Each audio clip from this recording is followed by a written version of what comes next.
The Canadian pianist Glenn Gould is to be soloist now. Leonard Bernstein conducting the New York Philharmonic.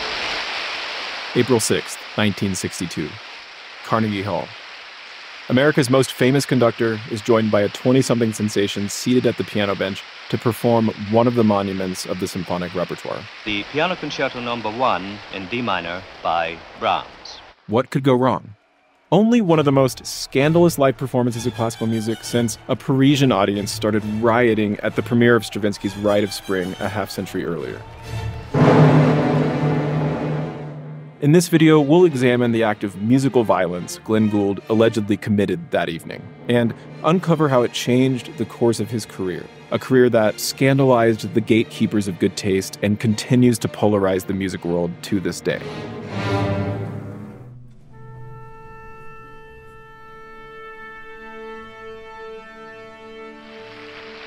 I think Mr. Bernstein will have something to say to the audience, so down to the stage. Don't be frightened, Mr. Gould is here. Frightened because Gould was notorious for canceling performances at the last minute. Gould was a hypochondriac, one of his many eccentricities that preoccupied critics. The cartoonish gait, the aversion to shaking hands, the unseasonal attire, the hot water arm baths, the pill popping, the chair, the posture, the fictional alter egos, the singing and gesticulating, the preference for animals over people, the preference for Orlando Gibbons over any other composer. But most of all, critics just couldn't come to grips with some of Gould's wackier interpretations of piano masterworks. I cannot say I am in total agreement with Mr. Gould's conception. So Leonard Bernstein made the fateful decision to warn the audience before the performance. I feel I must make this small disclaimer. At last, Gould appeared on stage, bowed, and the music began.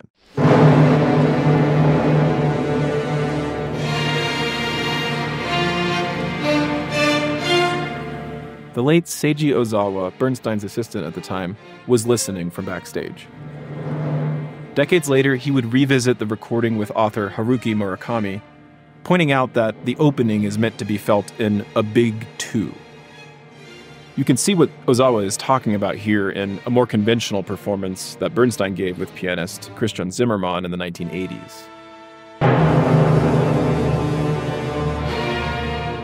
Notice that Bernstein's large gestures are 2 to the bar, within which 6 subdivided quarter notes can flow easily.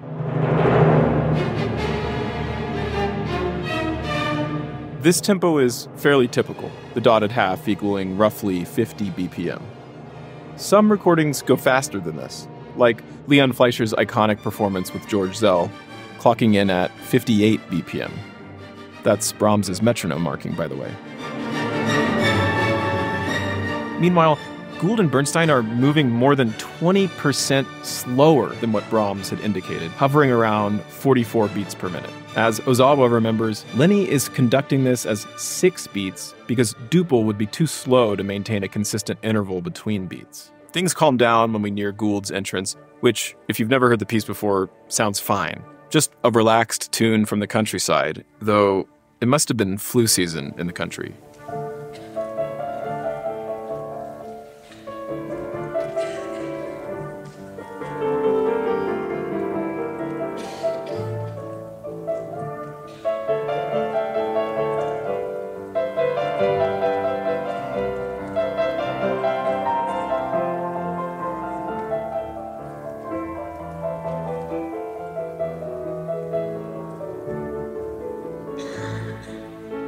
Now, even if to the unsuspecting ear there's nothing particularly unusual about the vibe Gould and Bernstein are projecting here, to critics, the tempo was slow to the point of sluggishness.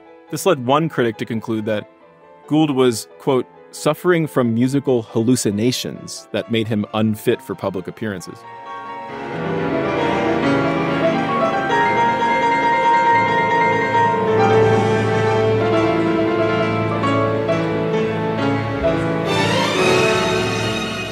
To critics, this must have been like watching one of those early aviation experiments where airplanes couldn't generate enough lift to fly.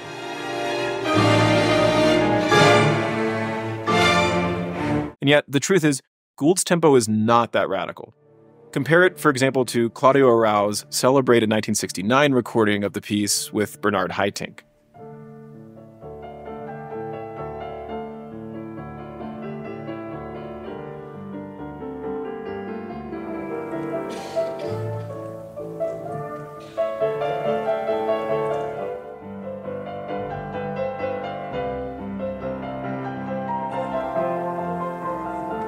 They're almost identical.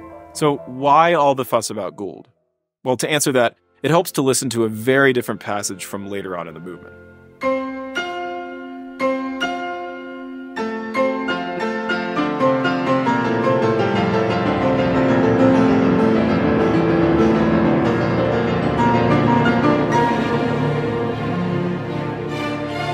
Arau begins in his previous slow tempo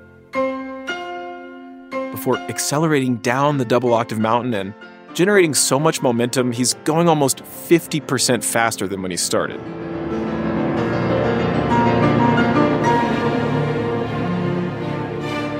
Compare that to Gould.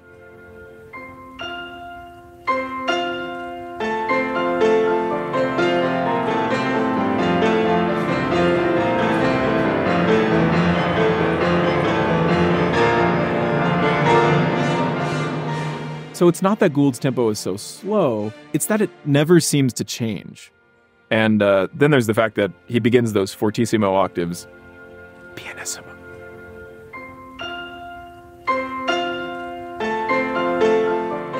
A performance distinctly different from any I've ever heard, or even dreamt of for that matter, in its remarkably broad tempi and its frequent departures from Brahms' dynamic indications. This was all a giant fiasco for New York Times critic Harold Schoenberg, whose sardonic review published the next day is largely responsible for the notoriety surrounding Gould's performance. In a letter to his imaginary college buddy, Schoenberg wrote, quote, "The Gould boy played the Brahms D minor concerto slower than we used to practice it. And between you and me and that corner lamppost Ossip, maybe the reason he plays it so slow is maybe his technique is not so good." Shots fired. Schoenberg's musical sensibilities were on another planet from Gould entirely. He valued the virtuoso romantic tradition above all, and he would go on to write a biography of Vladimir Horowitz, who was in many ways Gould's antithesis. So now let's hear Horowitz play the same octaves with the same orchestra in the same hall under the baton of Arturo Toscanini 30 years earlier.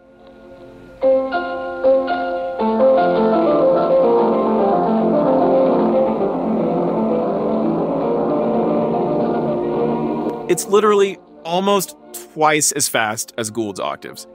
And it reminds me of something that Rachmaninoff said to Horowitz once. You won the octave race.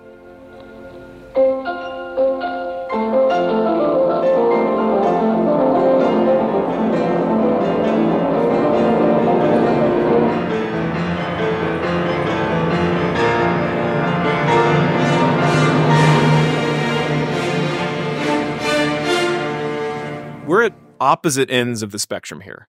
So, young Horowitz was a show-off. That's easy to understand. If you've got it, flaunt it. But Gould's slow and measured approach is a little bit harder to explain, especially since later in 1962, Gould would go on to give another performance of the Brahms D minor concerto with the Baltimore Symphony this time, and while still measured, his tempo is, well, within the bounds of normal.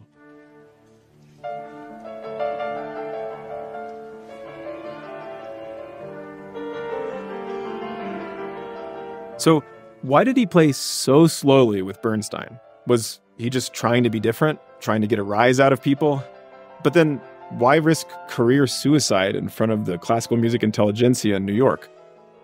Let's dig deeper.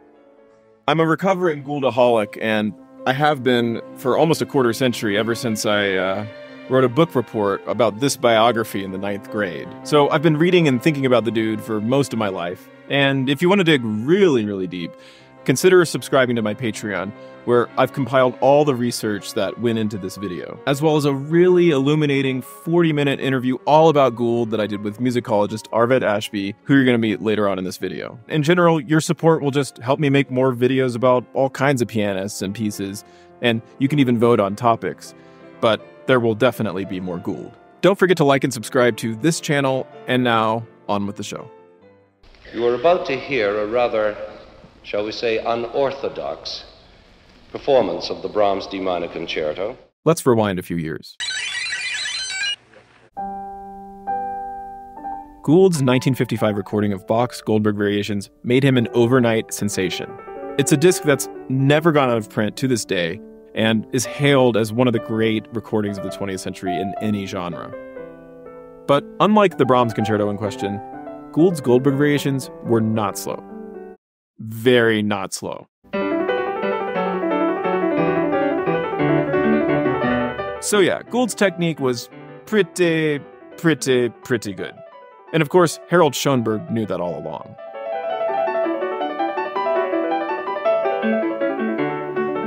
Nevertheless, Gould would quickly become a polarizing figure. His next recordings were met with increased scrutiny, and from mid-century critics to today's esteemed YouTube commenters, Gould's unorthodox playing has been condemned in similar terms for 70 years now. He plays like a machine.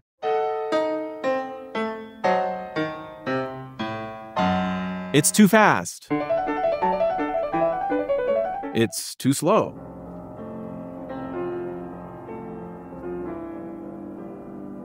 Part of Gould's motivation was certainly shock value.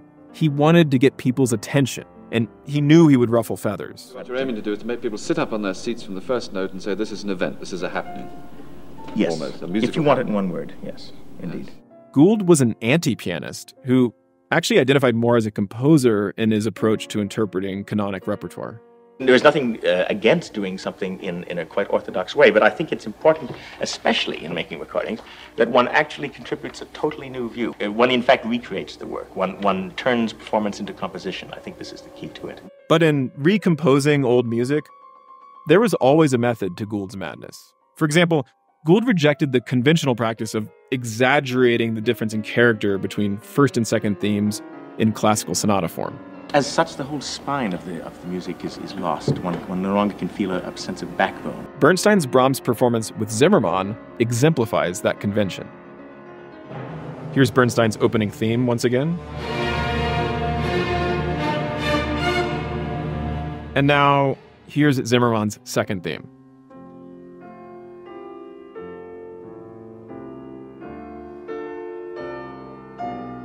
It's almost half tempo.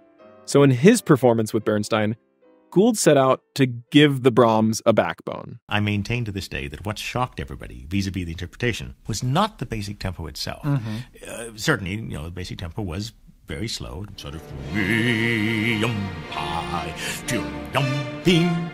it was the fact, for example, that the second theme of the first movement of the Brahms, which, after all, is an inversion of the first theme, was not appreciably slower than the first theme. Now, if you actually hold up Gould's second theme tempo to Bernstein's opening tempo, there is a clear difference. Roughly 30 to 44 BPM.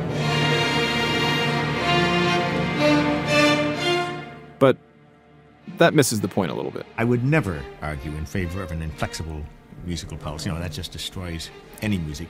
But I've come to feel over the years that a musical work, however long it may be, ought to have basically one pulse rate, one constant rhythmic reference point. And that's true here.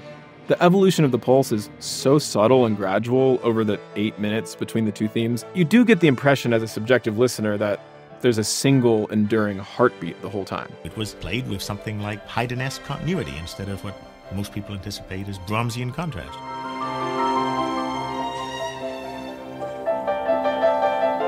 I'm going to guess that what they objected to was the fact that it didn't present the, shall we say, masculine-feminine contrast that one has come to expect. Exactly. I'll stick with your terms. You presented an asexual or maybe a unisexual view of the work, Gould avoided what he called dramatic posturing in his solos. But for critics, that kind of drama was intrinsic to the music itself. And as a result, they could only hear what was lost in Gould's music and not what was gained. Isn't that rather rigid and inflexible? I think that by making other kinds of coloristic compensations, you can give a feeling of infinite variety. In other words, by refusing to externally manipulate the drama via tempo fluctuations and dynamic contrasts like pianists usually do, Gould had to look inside the music itself and create audible interest in Brahms's harmony and counterpoint. And this meant playing with interior lines, another facet of Gould's performance that upset Harold Schoenberg's sensibilities. Like calculus, Schoenberg can't figure out if Gould's inner voices were invented or discovered. Either way, Harold thinks it's wrong of the Gould boy to bring them out. This one coming up is actually one of my personal favorites, so let's see what you think.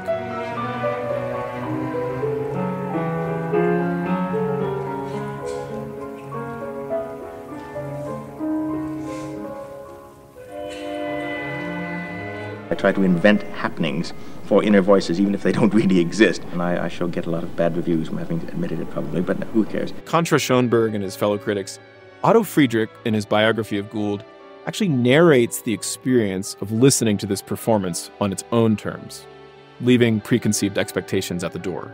On first hearing the incredibly slow opening to this concerto, one is almost inevitably overwhelmed by the lumbering and ungainly tempo.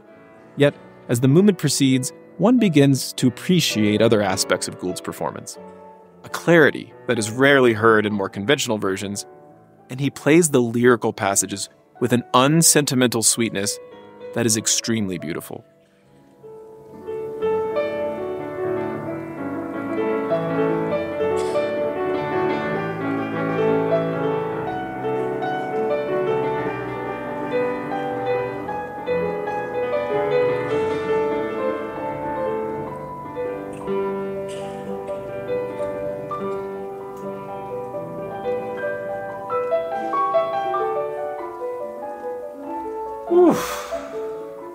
I mean, there's just such an understated majesty to that it doesn't even matter that it's not how it's supposed to go.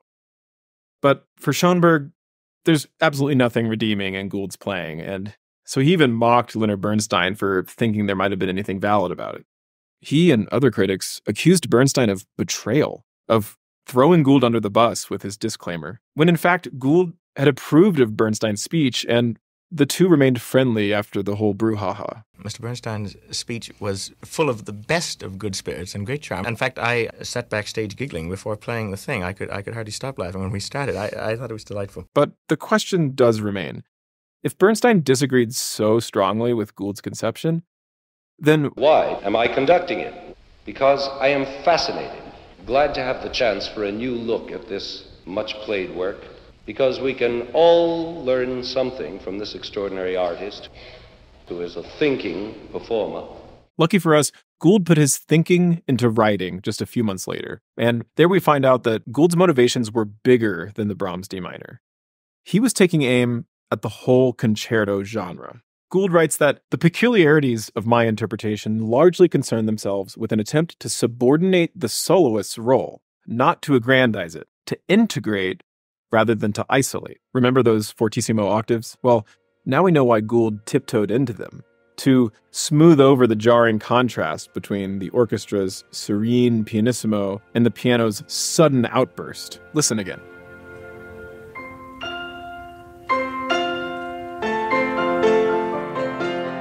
Program note writers have told us so much about this sense of struggle, of duality between orchestra and piano. They must always be at war, you know? And I don't really see why this is so. And this competitive spectator sport element of piano concertos was just an extreme example of what Gould found revolting about live concerts in general. I detest audiences, not in their individual components, but en masse I detest audiences.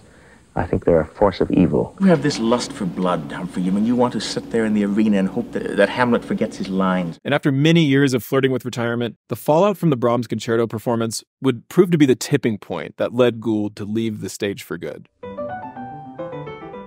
In its place, Gould would take up permanent residence in the recording studio, where he would go on to apply his experimental approach to interpretation that culminated in 1981 with arguably Gould's greatest achievement, his re-recording of Bach's Goldberg variations.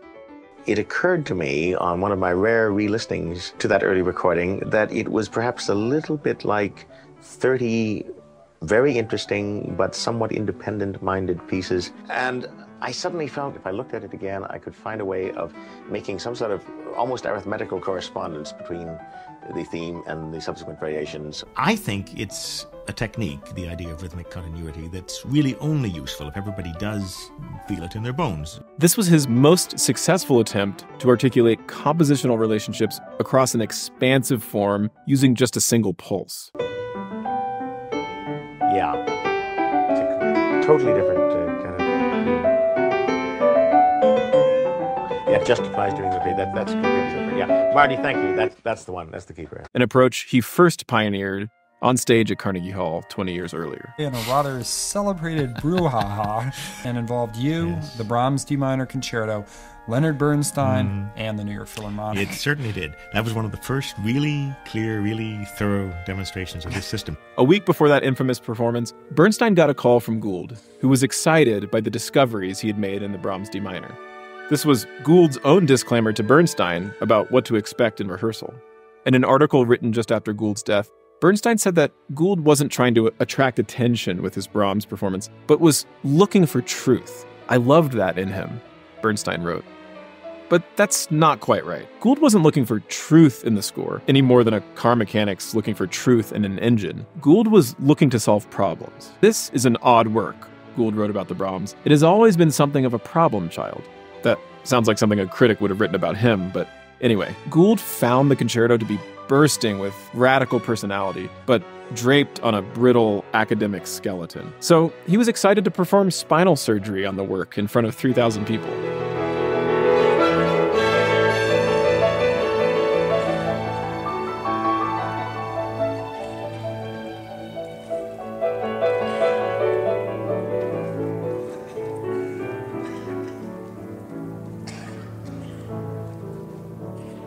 And so basically it was a work that really bothered him in terms of structural and musical questions. And that's not a usual approach that musicians take to great works of Western music, right? You don't approach a Beethoven symphony by saying, oh my God, this is, all these problems in here. How am I going to make this work? Gould writes, I do not by any means propose that this is the only way to do Brahms. Yet I feel it is an approach that takes cognizance of the nature of the piece, and that within its own necessary limits, It works. it works. I can only tell you it works.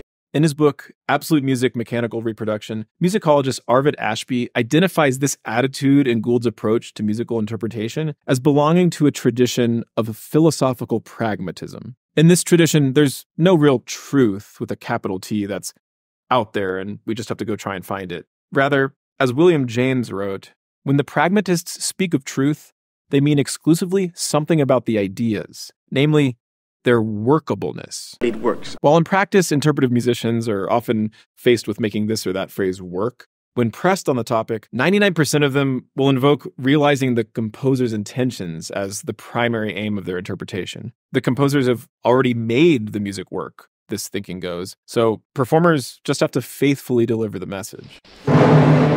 And this widely held belief has led some musicians, like 20th century pianist Malcolm Frager, to set out to prove Gould wrong in his Brahms concerto interpretation. Frager cites this metronome marking that Brahms wrote into a surviving manuscript. So what Gould did is, quote, not what Brahms had in mind. It's provable. Well, and that's the rationalist ideal. You are in search of truth out there somewhere. And the sad thing is, of course, is you never arrive there, right? This ideology is also embodied in Arthur Schnabel's quote that he prefers works which are better than they can be performed. As if there's a Beethoven string quartet that's just hovering above all of us in some kind of platonic realm. And the idea that, we will strive our entire lives as musicians to get close to the truth of the Hammerklavier or the whichever Beethoven sonata. I think it's probably not good for musicians' mental health or even their physical health to sort of be in this constant pilgrimage that never really arrives.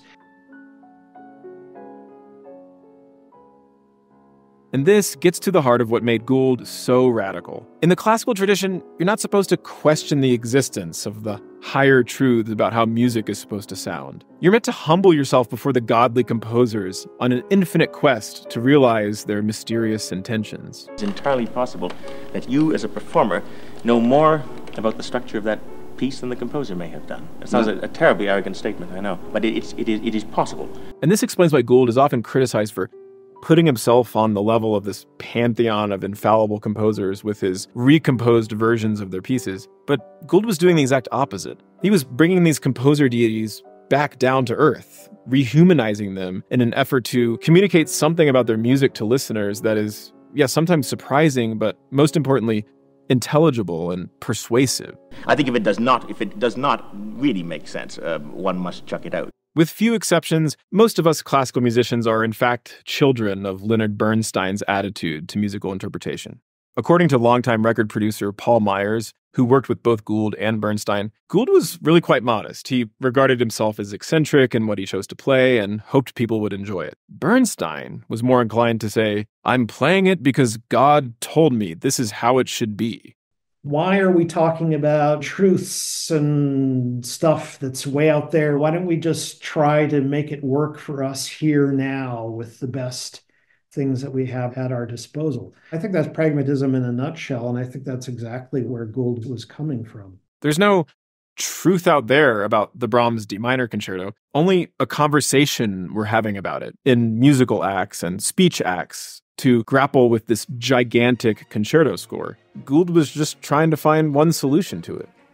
I have only once before in my life had to submit to a soloist's wholly new and incompatible concept, and that was the last time I accompanied Mr. Gould.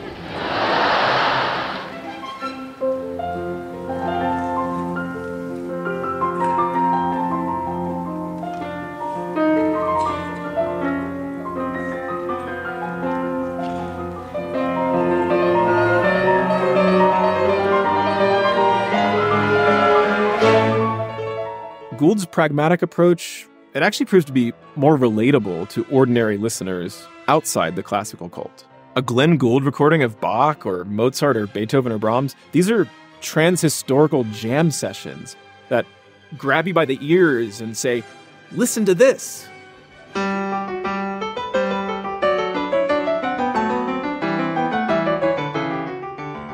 Gould is latching onto this idea of groove, how it might apply to so-called classical music. That's part of the vernacular, right? That people do latch on to that aspect, that it's really hard to sit still when you listen to Gould playing. That clockwork aspect really pulls you in.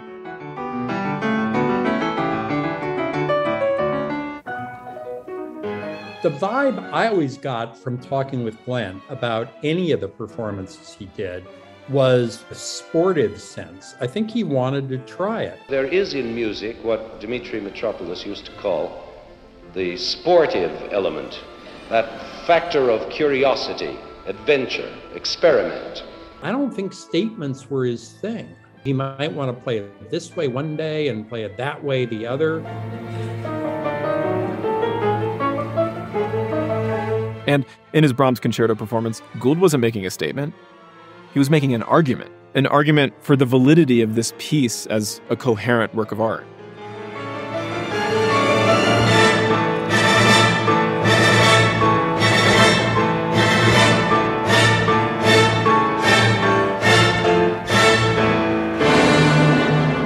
But Gould's tempi were so slow, according to Bernstein, it went against the essence of the music.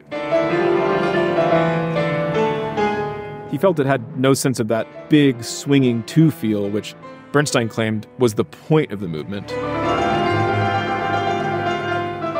For Bernstein, Gould fell off the tightrope into the safety net called adagissimo. You can hear in the second movement, also in 6/4, that Gould made it sound like a continuation of the first. Bernstein wrote, quote, that this was Gould's major discovery. The two movements were really both aspects of the same movement.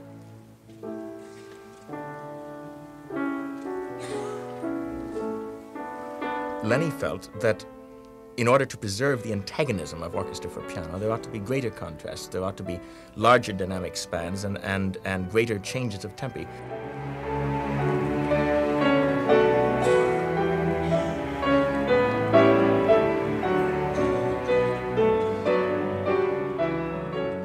And I was in a Baroque-ish mood as far as even the 19th century concerto literature is concerned. I was trying to bring a common pulse to the movements and to hold things together in that, if rather arbitrary, nevertheless, for me, very convinced way. It's a very peculiar thing to do. It's a very arbitrary thing to do, but it works. A few days before the performance, Bernstein asked Gould after a rehearsal, quote, "Are you sure you're still convinced about the sloth of the piece?" To which Gould replied, "Oh, more than ever. Did you hear how wonderfully the tension built?" I can only tell you it works. And it's true. there really is something different about how he lets the tension mount over the 3 long movements. He even managed to reconcile the 2/4 time of the Hungarian dance in the last movement with the giant pendulum swing of the first 2 movements.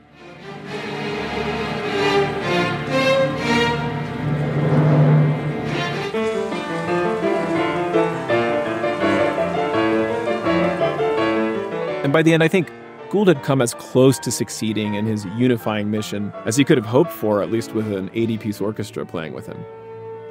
But the point is not whether Gould pulled it off, it's that he was trying it all in the first place. And by doing so, he was questioning some of the sacred cows of classical music. Gould wrote that the purpose of art is not the release of a momentary ejection of adrenaline, but is rather the gradual, lifelong construction of a state of wonder and serenity. In his recordings, Gould sought to overcome our basest instincts and encourage a kind of altered state of consciousness, a participation in some kind of higher unity. And just like it sounds, it's totally psychedelic, and you have to listen.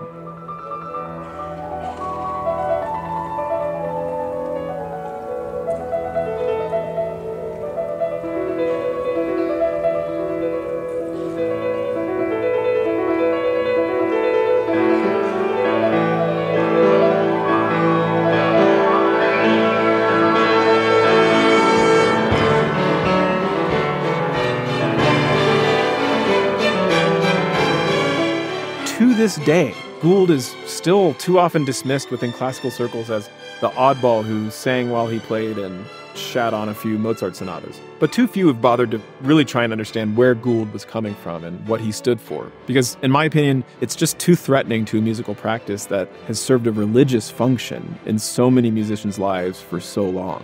Gradually, the whole movement took off. Very peculiar thing to do. It's a very arbitrary thing to do, but it works. I can only tell you it works.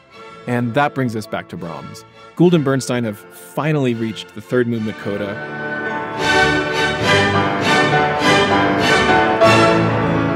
When nearly an hour of pulsating energy culminates in a sudden, abrupt halt.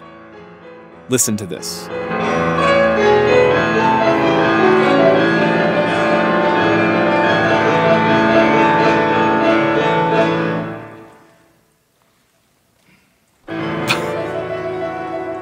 What?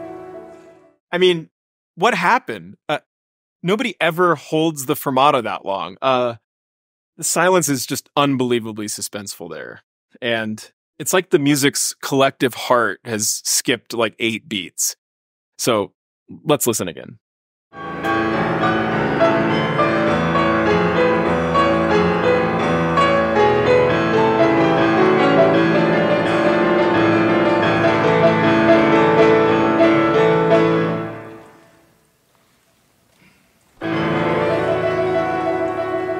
Gould's silence poses a question. What is the fate of this giant, living, breathing musical organism? Well, I'll let the music answer that for itself.